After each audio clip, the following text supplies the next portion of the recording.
राज्याचे विरोधी पक्षनेते विजय वडेट्टीवार यांनी देखील आपल्या मतदानाचा हक्क बजावला। सकाळी आराध्य देव दर्शन व आरतीनंतर मतदान करून त्यांनी कार्यकर्त्यांचा उत्साह वाढविला।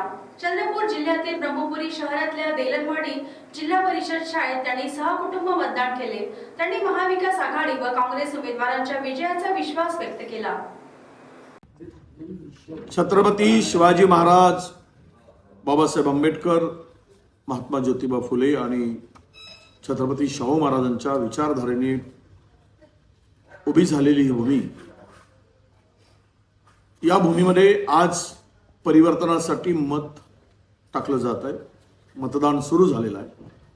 महाराष्ट्राच्या स्वाभिमानासाठी, महाराष्ट्र गौरवासाठी महाराष्ट्रातील सर्व माझ्या मतदार बांधवांना आणि भगिनींना, सर्व तरुण मित्रांना नम्रपणे निवेदन करतोय की महाराष्ट्राचा स्वाभिमान वाचवा, महाराष्ट्राची संस्कृती वाचवा, महाराष्ट्राच्या सर्वांगीण विकासासाठी आपलं अमूल्य